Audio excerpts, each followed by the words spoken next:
जय माता की मित्रों। उत्तरा फाल्गुनी नक्षत्र की चर्चा कर रहे हैं। बात करते हैं शुक्रदेव की। अगर शुक्रदेव आपके उत्तरा फाल्गुनी नक्षत्र के प्रथम चरण में हो तो आदमी थोड़ा गंभीर और धीरज रखने वाला, उदार होता है। स्त्रियों से उसे आर्थिक लाभ हो सकता है और पत्नी भी बहुत ही सुंदर, सुशील और शिक्षित होती है। दूसरा चरण, कुछ पीड़ा धन की वजह से आपके पास आ सकती है या स्त्री से ट्यूनिंग में थोड़ी प्रॉब्लम हो सकती है। तीसरा चरण सामान्य फल होता है, न ज़्यादा अच्छा होता है न ज़्यादा बुरा होता है। नॉर्मल फल, जो हम जैसे डेली सुबह उठते हैं, अपने वर्क करते हैं, फिर ड्यूटी पे आते हैं, एज लाइक वैसा ही। कोई चेंज विशेष कुछ नहीं देता है, नॉर्मल होता है। हाँ, किसी की दृष्टि पड़ जाए, कोई अच्छे भाव में आ जाए, तब एक अलग मैटर होता है। चतुर्थ चरण, अचानक से अच्छा फल मिलता है। मतलब तकलीफ चल रही है, कहीं से कोई रास्ता नहीं दिख रहा है, अचानक से आपको ऐसी न्यूज़ मिलती है कि आपकी वो सब तकलीफ दूर हो जाती है। कभी बेहद शुभ और कभी अशुभ भी हो सकता है। अब उत्तरा फाल्गुनी नक्षत्र में शुक्रदेव हो और उस पर बाकी ग्रहों की दृष्टियां, सूर्य की दृष्टि चिकित्सा के क्षेत्र में ले जा सकती है। चंद्रमा की दृष्टि थोड़ा संकोची होता है, जल्दी से खुलता नहीं है। लेकिन फीमेल है तो मेल, मेल है तो फीमेल, वहां पे थोड़ा अट्रैक्शन ये ज्यादा हो सकता है। मंगल की दृष्टि सौभाग्यशाली होता है ऐसा इंसान, भाग्य का बड़ा साथ मिलता है। बुध की दृष्टि आकर्षक होता है व्यक्तित्व और स्वभाव से भी शांत होता है। गुरु की दृष्टि विद्वान होता है। शनि की दृष्टि तरह तरह की व्याधियों से मुकाबला करने की प्रेरणा देते हैं या शरीर में होते भी रहती है। कुछ काम की भावना ज्यादा हो सकती है। ये थे उत्तरा फाल्गुनी नक्षत्र में शुक्रदेव और उनके ऊपर विभिन्न ग्रहों की दृष्टियां। कई पाठों में हमने बोला है ये बात, क्योंकि शुक्र, बुध, सूर्य, मंगल ये आसपास ही रहते हैं। मंगल को अगर हटा दें, मंगल की हो भी सकती है कई बार। सूर्य, शुक्र, बुध की आपस में दृष्टि जो वर्तमान के ज्योतिष है उसमें नहीं है। हम लोगों ने ज्योतिष में दृष्टियां फिलहाल वर्तमान में सीमित कर रखी कि सबकी सातवीं दृष्टि केवल शनि, मंगल और गुरु की तीन तीन दृष्टियां। लेकिन पुरानी जो ज्योतिष की पुस्तकें हैं उनमें 1 चरण दृष्टि, 2 चरण दृष्टि, 3 चरण दृष्टि और 4 चरण दृष्टि। 4 चरण मतलब संपूर्ण दृष्टि उनमें है। तो ये पुस्तक शायद उसी समय की है और उसी अनुसार इसको फलित में बताया गया है। तो हम वैसा का वैसा आपको बता रहे हैं, अपनी तरफ से कोई काट छांट या कुछ नहीं कर रहे। अब इनका फल, ये पार्ट हो गया पहला, जो पुस्तक में लिखा वो आपको बता दिया। शुक्रदेव के विषय में एक विशेष बात, जो शुक्रदेव और परशुराम जी का जीवन ऐसे बोल के एक पाठ हमने दिया भी था कि आपको विशेष जानकारी करनी है और वर्तमान में क्या चल रहा है उसको ठीक से समझे। शुक्रदेव को अगर आपको ठीक से समझना है तो जो विधान था 4 आश्रमों का हम लोगों के समाज में, उसमें एक आश्रम ब्रह्मचर्य आश्रम भी था। अगर शुक्रदेव को समझना है तो उस आश्रम को समझना पड़ेगा। वो क्यों था? क्योंकि ये जीवनी शक्ति एक ऐसी शक्ति है जिसके द्वारा आप डायरेक्ट ईश्वर को प्राप्त कर सकते हैं। अब ये इंसान के ऊपर रहती है, आपके दिमाग के ऊपर, आपके चंद्रमा के ऊपर निर्भर है कि आप उस शक्ति का उपयोग कहाँ करते हैं। बहुत से ऐसे बुजुर्ग हम लोगों को मिल जाएंगे रास्ते चलते हुए या घूमते समय या आसपास या गली मोहल्ले या परिवार में भी, जो 80-80 साल के हो गए फिर भी उनके अंदर वही ऊर्जा है, उतनी प्राण शक्ति उनके अंदर है कि हम लोगों से ज़्यादा एक्टिव रहते हैं। कोई थकान चेहरे पे नज़र नहीं आती, शरीर के अंग भी सब काम अच्छे से कर रहे हैं उसका कारण है शुक्रदेव। उन्होंने उस ब्रह्मचर्य व्रत को आजीवन निभाया है। ब्रह्मचर्य जैसे शादी हो गई, विवाह कर लिया, बच्चे हो गए और उससे ब्रह्मचर्य खंडित होता है, ऐसा कुछ नहीं होता है। एक लिमिटेड वे में, एक संस्कार के हिसाब से विवाह संस्कार अगर आप कर रहे हैं और उसके अनुसार जीवन यापन कर रहे हैं तो शुक्र कभी भी खराब नहीं होता। ये होता है अति की वजह से। जब हम लोग काम भोगों में पूरी तरह रत होते हैं तब शुक्र निर्बल होता है, नहीं तो नहीं होता। और वो लास्ट समय तक एक्टिव रहती है वो बॉडी, वो शरीर। अब ये ऊर्जा इतनी जबरदस्त है, इसीलिए ब्रह्मचर्य आश्रम का पालन करने के लिए प्रेरित किया गया। और वो ही एक कारण था, उसी आश्रम की वजह से उस समय में इंसानों में बहुत लंबी उम्र होती थी। कलयुग में भी बहुत से ऐसे ऋषि महात्मा हुए हैं जिन्होंने आजीवन ब्रह्मचर्य का पालन किया है। और बहुत सी पुस्तकों में उनके बारे में ऐसी ऐसी बातें हैं कि हम लोग मतलब सोच ही सकते हैं, वैसा कुछ प्राप्त नहीं कर सकते। लेकिन ये एक शक्ति इस टाइप की है कि आप इसके द्वारा कुछ भी प्राप्त कर सकते हैं, क्योंकि हर चीज में ऊर्जा की जरूरत है। चाहे आप कोई पठन पाठन कर रहे हो, वहां भी आपको ऊर्जा चाहिए। कोई घर के वर्क कर रहे हो, कोई बिजनेस कर रहे हो, कोई सर्विस कर रहे हो, चाहे ज्योतिष से संबंधित वेद वेदांगों का पाठ कर रहे हो, तो वहां सब जगह ऊर्जा की जरूरत है। कितनी ऊर्जा लेके, जैसे हम चैनल चला रहे हैं, आपको यहाँ पे पाठ दे रहे हैं, तो वहां भी ऊर्जा की जरूरत है। अब वो ऊर्जा आपकी कितनी ज्यादा शोधित की हुई है, कितनी अच्छी तरीके से है, वो हर इंसान की अपनी अपनी क्षमता है कि उसने शुक्र को किस तरह से मैनेज करके रखा है। अब किसी ने बोल दिया कि आपका शुक्र नीच घर में है या गलत जगह में या गलत स्थान में है और कुछ पाप ग्रहों के सानिध्य में है या दृष्टि में है, तो वो खराब हो गया। और बहुत ही मतलब नई बोलने लायक ऐसे शब्द उच्चारण किया जाता है कि वो दोष हो गया, ये दोष हो गया। जनरली ऐसे शब्दों का हम उच्चारण नहीं करते, लेकिन ये क्षमता हम लोगों के ऊपर है। अगर उसको कंट्रोल में कर ले, उसको मजबूत बना के रख ले, तो वो ही नीच ग्रह में बैठा हुआ शुक्र उसी ऊर्जा से, उसी ग्रह से, उसी स्थान से अपने को बहुत बड़ी प्रसिद्धि दिलवा सकता है। क्योंकि चंद्रमा और सूर्य से ज्यादा शुक्र का इफेक्ट बॉडी में होता है।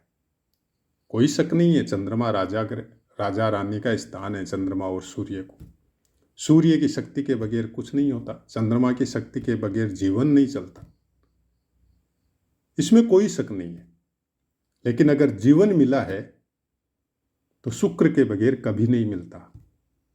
चाहे किसी भी जीव का जीवन इस पृथ्वी पे अगर वो प्रकट हुआ है, कोई भी योनि में, कीट पतंगा, मच्छर मक्खी, पशु पक्षी, कुछ भी बगैर शुक्र की शक्ति के वो प्रकट नहीं होता। वो उसके अंदर विद्यमान होगी। और सबसे बड़ी खास बात है, किसी एक अंग में नहीं, पूरे शरीर में होगी। अगर कोई अंग काम नहीं कर रहा है, इसका मतलब शुक्रदेव की वो शक्ति उस अंग में निर्बल हो गई या फिर वहां तक पहुंची नहीं। क्योंकि हर अंग को हिलाने के लिए, चलाने के लिए, बोलने के लिए आपको शक्ति की जरूरत होती है। वो शक्ति शुक्रदेव है। जीव का जन्म हुआ है, इसका मतलब शुक्रदेव की शक्ति आपके अंदर है। अब वो गलत दिशा में जा रही है, गलत परिणाम देगी। सही दिशा में जा रही है, सही परिणाम देगी। ये खुद के ऊपर डिपेंड है कि हम लोग उसको किस तरह से मैनेज करके रखते हैं। अगर उसको मैनेज कर लिया, अच्छे से उसका शोधन कर लिया, अपने दिमाग को कुछ अच्छी जगह में लगा लिया, अपने चंद्रमा को अगर आपने कंट्रोल में कर लिया, तो वो गलत स्थान में बैठा हुआ शुक्र भी आपके लिए फायदेमंद हो जाता है। इसलिए बोलते हैं ना कि कोई भी ग्रह या कोई भी योग या दुर्योग से डरने की जरूरत नहीं है, केवल अपने विल पावर को बढ़ाने की जरूरत है। आपको जागृत करना है, अपने तीसरे स्थान को जागृत कीजिए। कोई जरूरत नहीं है भाग्य स्थान को जागृत करने की, लगन को जागृत, सब जागृत है।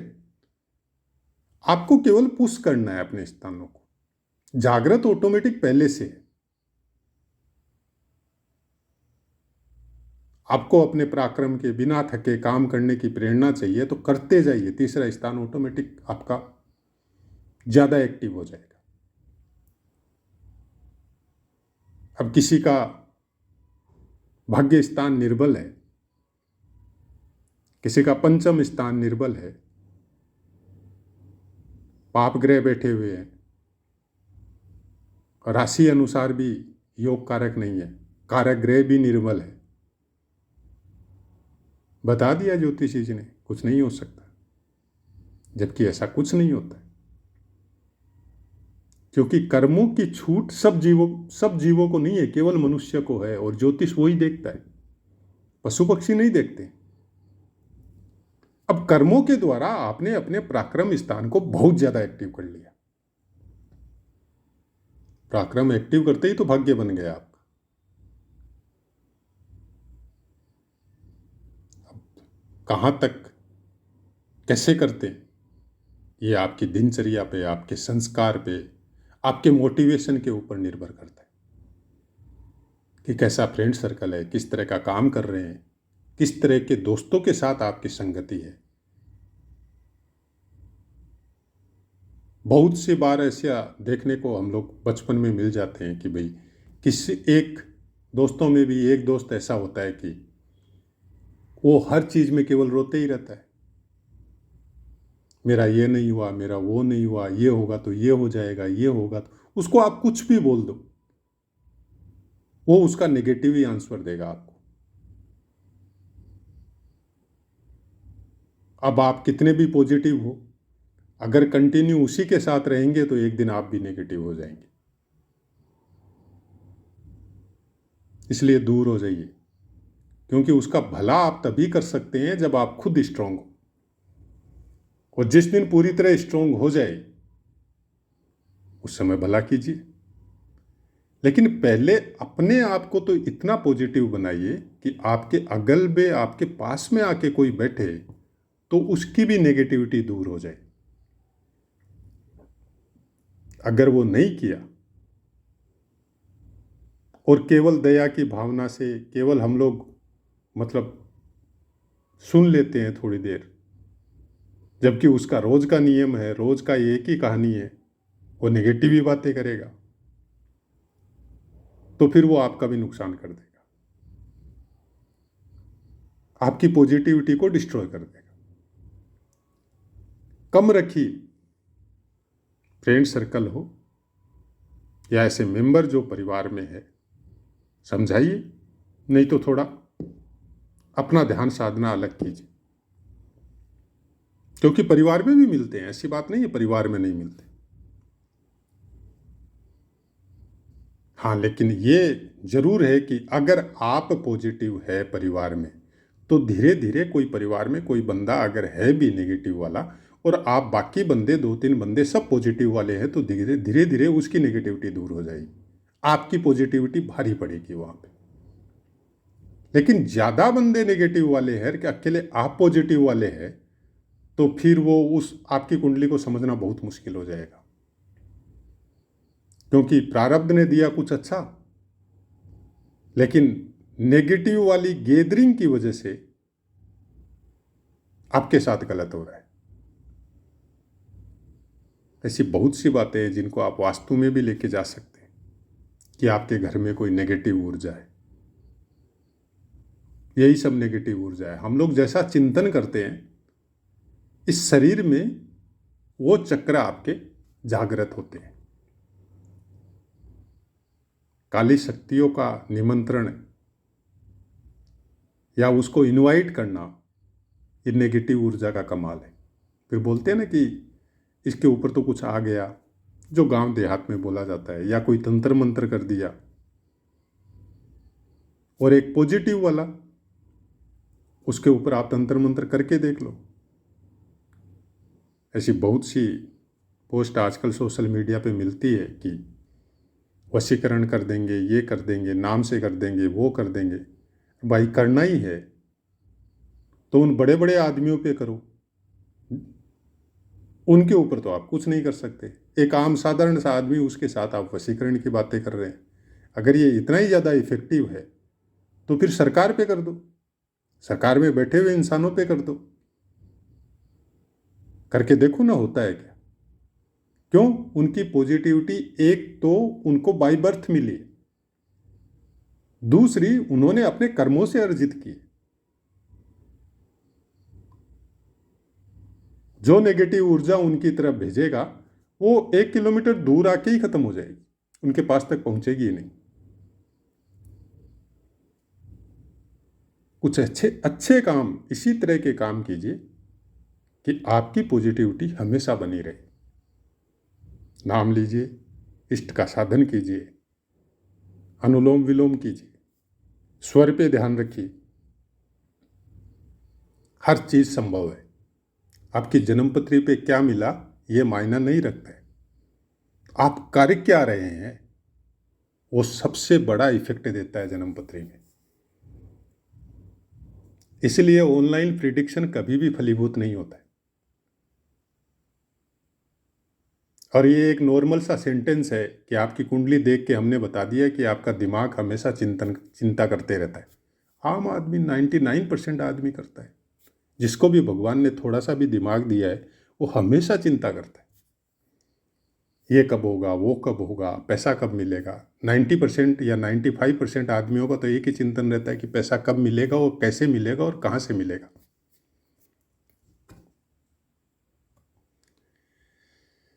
तो ईश्वर से यही आराधना है कि अपने आप को पॉजिटिव बनाइए और भगवान आपको ऐसी शक्ति भी दे कि आप चाहे कैसी भी विपदा में हो, अपने धर्म और अपने साहस को कभी न खोए, हमेशा पॉजिटिव वे में सोचे। दुख तकलीफ सबके जीवन में कंटिन्यू आती रहती है। समय का चक्कर अपने लिए नहीं रुकता है। हम लोग वेट करते हैं समय का कि हमारा समय आएगा। समय किसी का वेट नहीं करता, वो चल रहा है। आज कुछ खराब आपको महसूस हो रहा है, कल अच्छा हो जाएगा। अच्छे समय का पता नहीं चलता है क्योंकि वो फटाफट निकलता है। और जब कुछ गलत आता है तो हम लोग ज्योतिष के पास या इसी तरह के टोने टोटकों में जाते हैं। जाइए, जहां जाना है वहां जाइए, लेकिन भ्रमित मत होइए। अपने कर्मों पे विशेष इफेक्ट रखिए, कहीं जाने की जरूरत नहीं पड़ेगी। और जब कोई आंसर नहीं मिले, कुछ समझ में नहीं आ रहा है, उपाय भी कर लिया, ग्रह का जाप भी कर लिया, ध्यान भी कर लिया, आशीर्वाद भी ले लिया, फिर भी पीड़ा का अंत नहीं हो रहा है, तो केवल हरि नाम, उसका स्मरण कीजिए और अपने आप को थोड़ा समय दीजिए। बहुत जल्दी उसका रिजल्ट आपको देखने को मिलेगा। यही ज्योतिष और यही ग्रह आपको बोलते हैं। ज्योतिष भी यही बताती है। ज्योतिष को ज्योतिष बोला क्यों जाता है कि वो दृष्टि, वो ज्योति जिसको समझने के बाद में आप इस ब्रह्मांड को, इस ईश्वर को समझ सके। वो आपके भीतर की यात्रा करवाती है, बाहर की नहीं, भीतर की। पूरा ब्रह्मांड आपके खुद के अंदर है।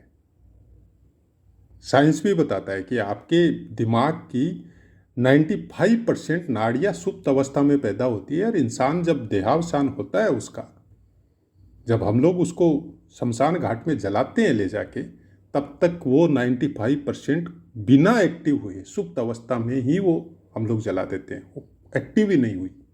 सोच के देखिए, जब शरीर के सब अंगों को साइंस ने समझ लिया तो वो 95% हिस्सा क्या यूजलेस था जो भगवान ने इस पिंड में दिया है? यूजलेस तो नहीं था। उसको एक्टिव करना नहीं आया। कोई ज्योतिष उसको एक्टिव करना सिखाते, लेकिन वो नहीं जो पुस्तकों में देख के बता दे आपको, वो सिखाए जिसका खुद का एक्टिव हो। पुस्तकों में देख के तो ज्ञान कोई भी दे सकता है, शब्दों के आडंबर के द्वारा हम भी बहुत कुछ बोल सकते हैं आपको, लेकिन हम है क्या उस लेवल के? क्या हमारा एक्टिव हुआ है? अगर एक्टिव हुआ तो फिर हमको ज्योतिष में ये सब करने की जरूरत ही नहीं है। हमको चैनल में आपको बताने की जरूरत नहीं है। हम यहां बैठे बैठे आपको वहां पे अपनी दृष्टि देके अपने शब्द पहुंचा सकते हैं। 10% एक्टिव का मतलब हो गया कि आपने ब्रह्मांड का मतलब बहुत से हिस्से को जान लिया आपने। 10% बहुत बड़ी बात है। अच्छे अच्छे साइंटिस्टों का भी 10% एक्टिव नहीं हुआ है। त्रिकालदर्शी की श्रेणी में आ जाता है 10% पे। आप सोचिए 100% का क्या होता होगा। वो तो जन्म मरण के बंधन से ही छूट जाता है। उसी को समझने के लिए ज्योतिष बनाया है, योग ध्यान साधना बनाई है। और हम लोग ज्योतिष के द्वारा क्या कर रहे हैं? योग दुर्योग के चक्कर में उलझे हुए। हमारा कुछ नजरिया ऐसा ही है, स्ट्रगल कर रहे हैं। आजकल के प्रकांड विद्वानों की तरह विद्वान नहीं है। वो छोटा सा मिट्टी का एक छोटा सा कण जिसको बोला जाता है, वहां से यात्रा शुरू हुई है। कौन से जन्म में पूर्ण होगी हमको पता नहीं, लेकिन जैसी भी शुरू हुई है, हम माता रानी का धन्यवाद देते हैं कि कम से कम जिस जगह में पहुंचना है उस रास्ते पे तो डाला, उसी में खुश है। और चैनल की भी कोशिश यही है